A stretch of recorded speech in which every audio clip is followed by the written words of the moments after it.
నమస్కారం ETV news కి స్వాగతం. తిరుమల స్వామివారి లడ్డూ ప్రసాదంలో కల్తీ నెయ్యి వ్యవహారంపై టీటీడీ ప్రాయశ్చిత కార్యక్రమాలు చేపట్టింది. శ్రీవారి ఆలయంలోని బంగారు బావి వద్ద యాగశాలలో శాంతి యాగం చేపట్టింది. 3 హోమగుండాలు ఏర్పాటు చేసి శాస్త్రోక్తంగా హోమం నిర్వహించారు. ఈ క్రతువులో 8 మంది ఆలయ అర్చకులు, 3 ఆగమ సలహాదారులు పాల్గొన్నారు. వాస్తు హోమం, పాత్ర శుద్ధి, యంత్ర శుద్ధి, స్థల శుద్ధితో పాటు అన్ని విభాగాల్లోనూ అర్చకులు పంచగవ్య ప్రోక్షణ నిర్వహించారు. టీటీడీ ఈవో శ్యామలరావు శాంతి హోమంలో పాల్గొని సంకల్పం చేశారు. అదనపు ఈవో వెంకయ్య చౌదరి, ఆలయ అర్చకులు, ఆగమ కమిటీ సభ్యులు శాంతి హోమంలో పాల్గొన్నారు. ఆలయ ప్రధాన అర్చకులు జీఎడ్ స్వాముల పర్యవేక్షణలో నెయ్యి వాడకం జరిగిన అన్ని చోట్ల ప్రోక్షణ నిర్వహించారు. తర్వాత అన్న ప్రసాదాల పోటు, బూందీ పోటు, లడ్డూ పోటులో పంచగవ్యాలతో వాస్తు శుద్ధి చేశారు. అనంతరం ఆలయంలో శాంతి హోమం నిర్వహించారు. ఈ క్రతువు ముగిశాక పండితులు పూర్ణాహుతి నిర్వహించారు. తిరుమలలో దోషం కలిగిందన్న భావన లేకుండా ప్రోక్షణ చేసినట్లు టీటీడీ వెల్లడించింది. పూర్ణాహుతితో అన్ని దోషాలు తొలగుతాయని పండితులు తెలిపారు. ప్రసాదం కల్తీ జరిగిందని భక్తులెవరూ ఆందోళన చెందవద్దన్నారు. ఇకపై లడ్డూ ప్రసాదాలపై ఎలాంటి అనుమానాలు వద్దని సూచించారు. లోక కళ్యాణార్థం, భక్తజన సంరక్షణార్థం కాకినాడ జిల్లా అన్నవరం దేవస్థానంలోనూ శాంతి హోమం నిర్వహించారు. వైదిక బృందం ఆధ్వర్యంలో వినాయక పూజ, పుణ్యాహవచన, మంటపారాధన, స్వామి అమ్మవార్ల ఆవాహన, హోమం, పూర్ణాహుతి శాస్త్రోక్తంగా జరిపించారు. తెలిసి తెలియక అపరాధాలు జరిగి ఉంటే మన్నించాలని శాంతి హోమం నిర్వహించినట్లు అధికారులు తెలిపారు. ముంబై నటిని అక్రమంగా అరెస్ట్ చేసిన కేసులో A1 విద్యాసాగర్ రిమాండ్ రిపోర్టులో నిందితులుగా ఐపీఎస్ అధికారుల పేర్లను పోలీసులు చేర్చారు. రిమాండ్ రిపోర్టులో A1 గా విద్యాసాగర్, A2 గా PSR ఆంజనేయులు, A3 గా కాంతిరాణ తాత పేరు చేర్చారు. A4 గా వెస్ట్ జోన్ పూర్వ ఏసీపీ హనుమంతరావు, A5 గా ఇబ్రహీంపట్నం పూర్వ సిఐ సత్యనారాయణ, A6 గా ఐపీఎస్ విశాల్ గున్ని పేరు చేర్చారు. A1 విద్యాసాగర్ తో ఐపీఎస్ అధికారులు కాంతిరాణ, ఆంజనేయులు, విశాల్ గున్ని కుమ్మక్కైనట్లు రిమాండ్ రిపోర్టులో వెల్లడించారు. ఈ కేసులో ఇప్పటికే ఈ 5 పోలీస్ అధికారుల్ని ప్రభుత్వం సస్పెండ్ చేసింది. కర్నూలులో హైకోర్టు బెంచ్ ఏర్పాటుకు అవసరమైన ప్రతిపాదనలు కేంద్రానికి పంపుతామని ముఖ్యమంత్రి చంద్రబాబు స్పష్టం చేశారు. సచివాలయంలో న్యాయశాఖపై సమీక్ష నిర్వహించిన చంద్రబాబు మంత్రివర్గ సమావేశంలో తీర్మానం చేసి కేంద్రానికి పంపనున్నట్లు వెల్లడించారు. రాజధాని అమరావతిలో 100 ఎకరాల విస్తీర్ణంలో bar council of India trust ద్వారా ఇంటర్నేషనల్ లా స్కూల్ ఏర్పాటును ముందుకు తీసుకువెళ్లాలని సూచించారు. జూనియర్ న్యాయవాదులకు నెలకు గౌరవ వేతనం కింద 10,000 ఇచ్చే ప్రక్రియ ప్రారంభించాలని చెప్పారు. జూనియర్ న్యాయవాదులకు శిక్షణ కేంద్రం కోసం అకాడమీ ఏర్పాటు అంశంపైన కసరత్తు చేయాలని సూచించారు. అనంతరం ప్రాసిక్యూషన్ విభాగంపై అధికారులు ప్రజెంటేషన్ ఇచ్చారు. తప్పు చేసిన వారికి శిక్ష పడుతుందనే నమ్మకం కలిగేలా ప్రాసిక్యూషన్ ఉండాలని అధికారులను ఆదేశించారు. పార్టీ మారిన ఎమ్మెల్యేలను అనర్హులుగా ప్రకటించాలంటూ ప్రజాశాంతి పార్టీ వ్యవస్థాపకుడు కేఏ పాల్ దాఖలు చేసిన పిటిషన్పై తెలంగాణ హైకోర్టు ప్రతివాదులకు నోటీసులు జారీ చేసింది. ఓ పార్టీ గుర్తుపై గెలిచి ఇంకో పార్టీలోకి వెళ్లటం రాజ్యాంగ నిబంధనలకు విరుద్ధమని 10వ షెడ్యూల్ ప్రకారం వారిపై వేటు వేయాలని కేఏ పాల్ పిటిషన్లో కోరారు. దానం నాగేందర్, కడియం శ్రీహరి, తెలం వెంకట్రావుతో పాటు కాంగ్రెస్ లో చేరిన మిగతా 7 ఎమ్మెల్యేలను అనర్హులుగా ప్రకటించాలని పిల్ దాఖలు చేశారు. దీనిపై హైకోర్టు ధర్మాసనం విచారణ చేపట్టగా పార్టీ మారిన ఎమ్మెల్యేల జీతభత్యాలు నిలిపివేసేలా ఆదేశాలు ఇవ్వాలని పిటిషనర్ కోరారు. ఎమ్మెల్యేలను మార్కెట్లో కొనుగోలు చేసే వస్తువుల్లాగా చూడకుండా తగిన చర్యలు తీసుకోవాలని విజ్ఞప్తి చేశారు. ఈ వాదనలు విన్న హైకోర్టు అసెంబ్లీ కార్యదర్శి, ఎన్నికల కమిషన్తో పాటు 10 మంది ఎమ్మెల్యేలకు నోటీసులు జారీ చేస్తూ విచారణను వాయిదా వేసింది. అక్రమ నిర్మాణాలపై హైడ్రా ఉక్కుపాదం కొనసాగుతూనే ఉంది. హైదరాబాద్ మాదాపూర్లోని కావూరి హిల్స్ పార్క్ స్థలంలోని అక్రమ షెడ్లను హైడ్రా అధికారులు కూల్చివేశారు. కావూరి హిల్స్ పార్క్ స్థలంలో స్పోర్ట్స్ అకాడమీ ఏర్పాటు చేశారంటూ కావూరి హిల్స్ అసోసియేషన్ హైడ్రాకు ఫిర్యాదు చేసింది. ఈ ఫిర్యాదుతో రంగంలోకి దిగిన హైడ్రా అధికారులు అక్రమ షెడ్లను నేలమట్టం చేశారు. ఆ స్థలంలో కావూరి హిల్స్ పార్క్ పేరిట బోర్డు ఏర్పాటు చేశారు. అయితే పార్కు స్థలాన్ని 25 ఏళ్లు లీజుకు తీసుకున్నామని, కోర్టులో స్టే సైతం తెచ్చుకున్నామని స్పోర్ట్స్ అకాడమీ నిర్వాహకులు తెలిపారు. గడువు తీరకముందే అన్యాయంగా నిర్మాణాలు తొలగించారంటూ ఆగ్రహం వ్యక్తం చేశారు. అటు నకిలీ డాక్యుమెంట్లతో స్పోర్ట్స్ అకాడమీ నిర్వహిస్తున్నారని, కనీసం అసోసియేషన్ వారిని సైతం స్పోర్ట్స్ కి అనుమతించడం లేదని కావూరి హిల్స్ అసోసియేషన్ సభ్యులు ఆరోపించారు. కావూరి హిల్స్ లో కూల్చివేతలపై స్పందించిన హైడ్రా కమిషనర్ రంగనాథ్ కోర్టు ఆదేశాలతోనే చర్యలు తీసుకున్నామని ఓ ప్రకటనలో తెలిపారు.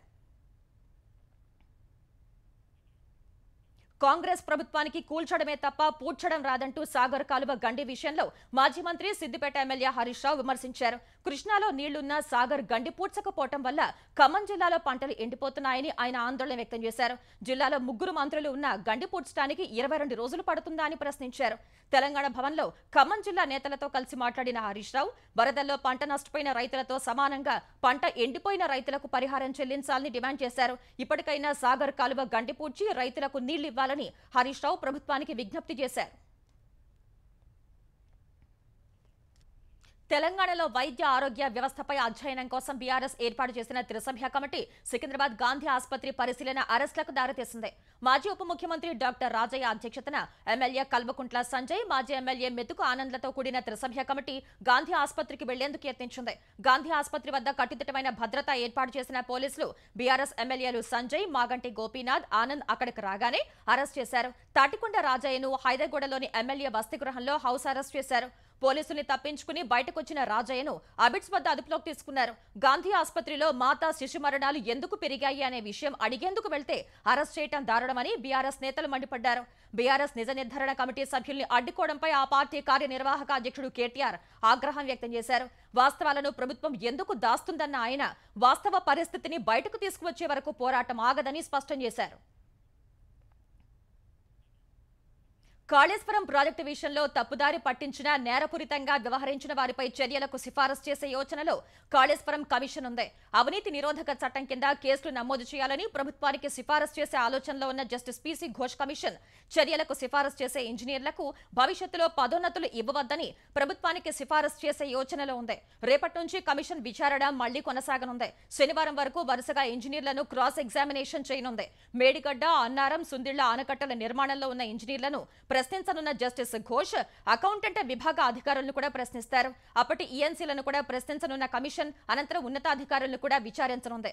ప్రాజెక్టుకు సంబంధించి అన్ని పత్రాలు ఇవ్వాలని నీటిపారుదల శాఖను ఆదేశించిన కమిషన్ బ్యారేజీల నిర్మాణానికి సంబంధించిన ప్లేస్మెంట్ రిజిస్టర్, ఎంబుక్లు కూడా తీసుకురావాలని ఇంజనీర్లకు ఆదేశాలు జారీ చేసింది. తుది నివేదిక ఇవ్వాలని విజిలెన్స్ విభాగానికి ఆదేశాలు ఇచ్చింది. కాళేశ్వరం నివేదిక ఆధారంగా కాగ్ అధికారుల నుంచి కూడా వివరాలను justice PC Ghosh commission తీసుకోనుంది.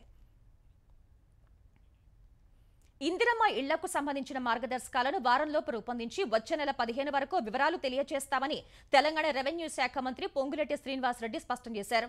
Bhadradri Kothagudem జిల్లా ఇల్లందులో పర్యటించిన మంత్రి పలు రహదారులు, బుగ్గవాగు ప్రక్షాళన, మార్కెట్ కాంపౌండ్ వాల్ పనులకు శంకుస్థాపన చేశారు. తర్వాత ఇల్లందు నియోజకవర్గ అభివృద్ధి కార్యక్రమాలపై జిల్లా అధికారులతో శ్రీనివాసరెడ్డి సమీక్షించారు.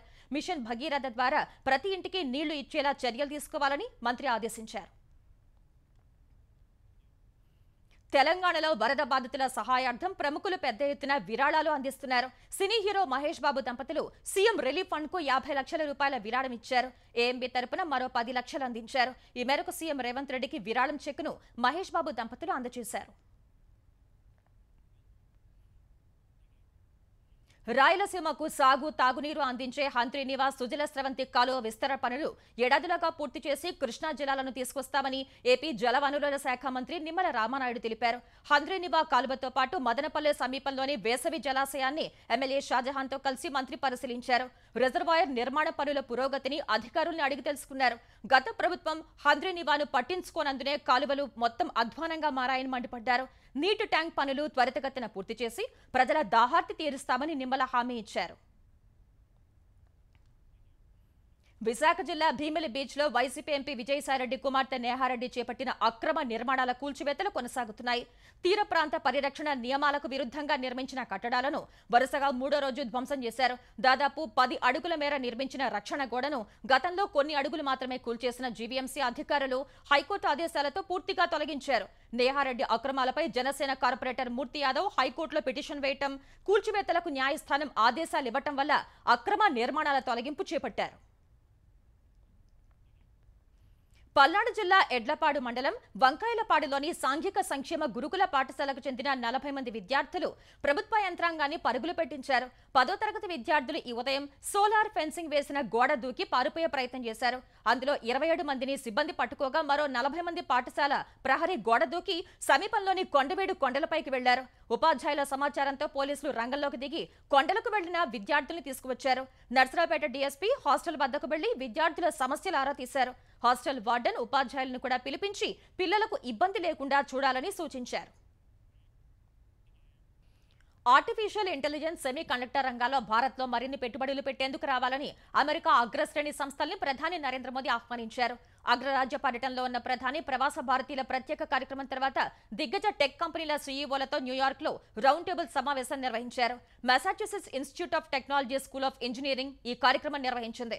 Google CEO Sundar Pichai, Adobe CEO Shantanu Narayen, Nvidia CEO Jensen Huang సహా 15 కంపెనీల ముఖ్య కార్యనిర్వాహక అధికారులు ఈ సమావేశంలో పాల్గొన్నారు. ఏఐ కంటెంట్ కు వాటర్ మార్క్ ను జత చేయాలని మోదీ సూచించారు. రిఫార్మ్, పర్ఫార్మ్, ట్రాన్స్ఫార్మ్ అనే 3 సూత్రాలతో భారత్ ముందుకు సాగుతోందని ప్రధాని వివరించారు. ప్రస్తుత అవసరాలకు అనుగుణంగా సంస్కరణలకు ప్రాముఖ్యం ఇస్తామని చెప్పారు. ప్రస్తుతం 5వ అతిపెద్ద ఆర్థిక వ్యవస్థగా ఉన్న భారత్ తన పదవీ కాలంలోనే 3వ అతిపెద్ద ఆర్థిక వ్యవస్థగా అవతరిస్తుందని మోదీ ధీమా వ్యక్తం చేశారు. భారత్లో పెట్టుబడులకున్న అవకాశాలను అందిపుచ్చుకోవాలని కోరిన ప్రధాని పరిశ్రమలతో కలిసి తమ ప్రభుత్వం పనిచేస్తున్నట్లు వివరించారు.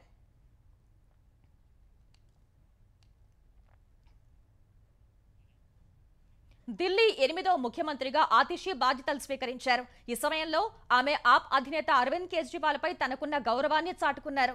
ఆయన కోసం పక్కన కుర్చీని ఖాళీగా ఉంచి తాను వేరే సీట్లో కూర్చుని బాధ్యతలు చేపట్టారు. రామాయణంలో రాముడు అరణ్యాలకు వెళ్లినప్పుడు భరతుడు అయోధ్యను పాలించినట్లే కేజ్రీవాల్ తిరిగి వచ్చే వరకు తాను ఈ 4 నెలల పాటు ఢిల్లీ సీఎంగా పనిచేస్తానని ఆతిషి అన్నారు. కేజ్రీవాల్ ఇమేజ్ ను దెబ్బతీయడానికి బీజేపీ చేయని ప్రయత్నమంటూ లేదని ఆతిషి విమర్శించారు.